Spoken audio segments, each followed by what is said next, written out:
வணக்கம். எல்லாம் நல்லா இருக்கீங்களா? நல்லா இருப்பேன் நம்புறேன். நல்லா இருக்கணும். தினம் ஜோதிடம் சார்ந்த நிறைய விஷயம் நம்ம சேனலில் பேசிட்டு இருந்திருக்கோம். அப்படி இப்போ பார்க்க போகிறது என்னன்னா, இன்னைக்கு இருக்க அரசியல் சூழ்நிலையில் பார்த்தீங்கன்னா, கட்சி எம்எல்ஏக்கெல்லாம் பார்த்தீங்கன்னா, அதர் கட்சியிலேருந்து வந்து பார்த்தீங்கன்னா, இப்போ டிவிகேயில் சேர்றாங்க. விஜயோட ஆட்டம் ஆரம்பம். சரியா? டிவிகே கட்சியோட ஆட்டம் ஆரம்பம். சரியா? இதுதான் வந்து ஹெட்லைன். இதுக்கு வந்து சூட்சமங்கள் சொல்கிறேன். இது வந்து பார்த்தீங்கன்னா, கண்டிப்பாக சூழ்ச்சி பண்ணால் மட்டும்தான் இந்த இடத்த இது எல்லாத்தையும் அடைய முடியும். எல்லாருமே பார்த்தீங்கன்னா, இதை தாண்டி வந்து பார்த்தீங்கன்னா ஒரு 3 எம்எல்ஏ, அதாவது 2 வந்து ஏடிஎம்கேயும் ஒரு எம்எல்ஏ வந்து திமுகவுக்கும் நான் வந்து குறித்து எலெக்ஷனில் நிற்கிறேன்னு சொன்னாங்க. நான் ஒரு நில்லுங்க, கண்டிப்பாக வெற்றி பெறுவேன்னு சொல்லியிருந்தேன். கண்டிப்பாக அந்த 3 பேர் வெற்றி பெற்றாங்க. அவங்க பேர் சொல்லக்கூடாதுன்னு சொன்னாங்க. நான் சொல்லலை. முன்னாடியே வீடியோவில் சொல்லணும்னு இருந்தேன், நானும் மறந்துட்டேன். பட் இருந்தாலும் இப்போ இதை தெரிவிக்கிறேன். சரி, இப்போ பார்க்கும்போது பார்த்தீங்கன்னா, இந்த காலகட்டத்தில் எல்லாமே பார்த்தீங்கன்னா வந்து டிவிகே கட்சி வந்து பார்த்தீங்கன்னா ஃபேஸ்புக்கு, இன்ஸ்டாகிராமு, சோசியல் மீடியா மூலியம் தான் பெரிய லெவலில் இன்ஃப்ளூயன்ஸ் ஆனிச்சு அப்படின்னு எல்லாரும் சொல்கிறாங்கல்ல. அப்படி இதுக்கெல்லாம் காரணம் என்ன அப்படின்னா, யாருக்கெல்லாம் ராகு நல்லா இருக்கோ, புரியுதா? யாருக்கெல்லாம் ராகு நல்லா இருக்கோ அவங்க மட்டும்தான் சோசியல் மீடியாவில் வந்து மிகப்பெரிய உயரத்தை அடைய முடியும். புதன் ராகு ரொம்ப முக்கியம். அதில் ராகு அதிநுட்பமானது. இன்றைக்கி நம்மளை வந்து ஆண்டுகிட்டு இருக்க இந்த கலியுகத்தில் ஆண்டுகிட்டு இருக்கிறது யார் அப்படின்னா ராகு தான். சரியா? அப்போ இன்றைக்கி பார்த்தீங்கன்னா விஜய் பதவிக்கு வந்தது காரணம் ராகு தான். எடப்பாடி ஐயா பதவிக்கு முதலமைச்சரானது காரணம் ராகு தான். புரியுதா? அவருக்கு 8லேருந்து விபரீத ராஜயோகத்தை கொடுத்து, இவருக்கு 3ஆம் இடத்துலேருந்து எவ்வளோ சூழ்ச்சி பண்ணாலும் வெற்றியை கொடுக்கும். ஏன்னா 3ஆம் இடத்துல விஜய்க்கு வந்து ராகு பார்த்தீங்கன்னா உச்சம். புரியுதா?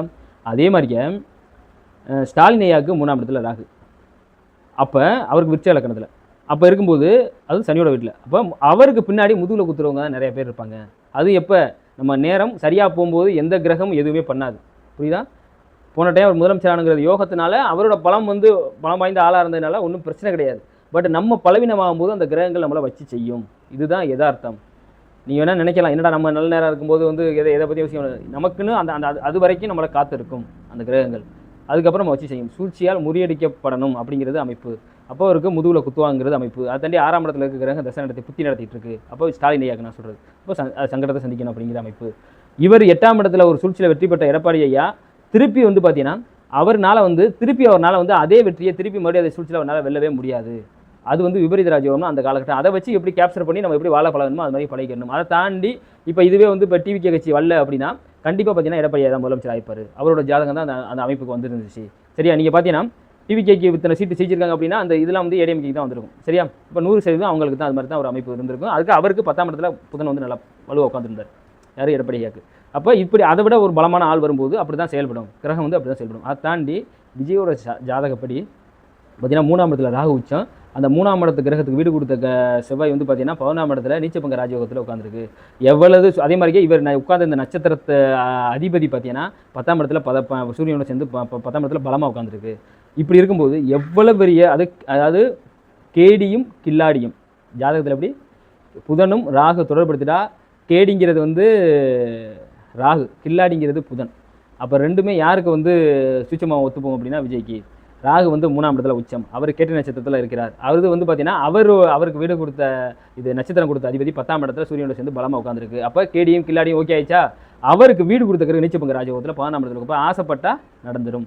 அதை தாண்டி இந்த கேடியும் கில்லாடியும் சேரும்போது மற்ற 2 தலைவர்களுக்கு கணக்கிடும்போது அது மாதிரி அமைப்பே கிடையாது.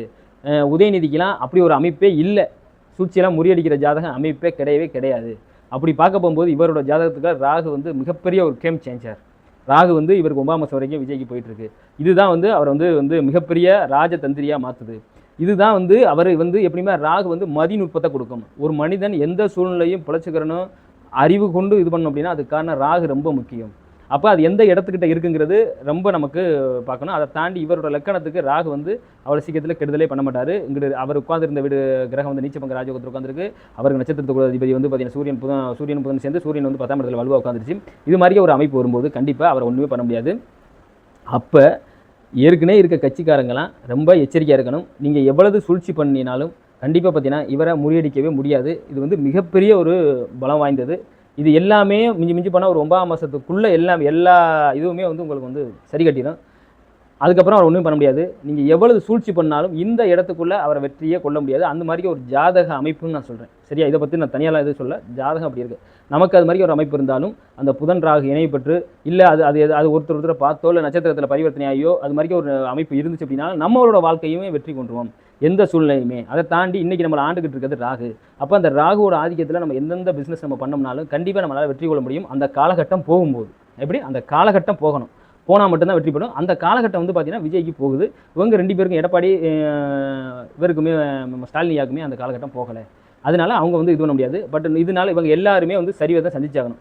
அந்த சூழ்ச்சி பண்ணி அதை வெற்றி அடைகிறதுக்கு கிரக சூழ்நிலை போகணும். அந்த சூழ்நிலை அந்த மற்ற 2 பேரை விட விஜய்க்கு வந்து பலமாக இருக்குது ராகு. ராகு தான் சூழ்ச்சி பண்ணணும். அதில் வெற்றியை கொடுக்குற வேலையும் அதை செய்யும்.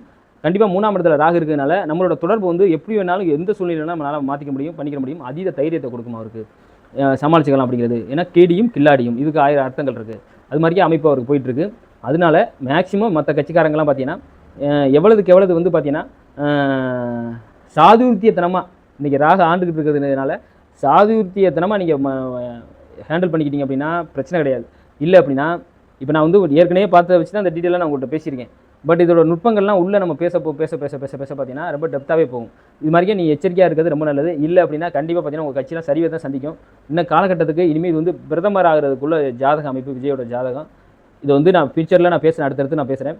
பட் இப்போ கால சூழ்நிலைப்படி மேக்ஸிமம் எவ்வளவுக்கு விட்டு கொடுத்து நீங்கள் போய்க்கிறீங்களோ மற்ற கட்சி ரெண்டுமே அதுக்காக நல்லது. உங்களோட கட்சி தொண்டர்கள்ட்ட மேக்ஸிமம் விட்டு கொடுத்து மேக்ஸிமம் அவங்களோட சாக்ரிஃபைஸ் பண்ணி போங்க. அப்படி இல்லை அப்படின்னா அவங்க அடுத்த இலக்குக்கு அடுத்த கட்சிக்கு அவங்க போகணும், டிவிக்கு போகணும் அப்படின்னு நினச்சாங்கன்னா உங்களுக்கு பின்னடைவு தான். கால சூழ்நிலை சரியில்லை. பார்த்து எச்சரிக்கையாக இருங்க. ஜோதிடம் சார்ந்த நிறைய விஷயம் நம்ம சேனலில் அடுத்தடுத்த பதிவில் சந்திப்போம். நம்ம சேனலை சப்ஸ்கிரைப் பண்ணி ஷேர் பண்ணிக்கிறீங்க. நன்றி, வணக்கம்.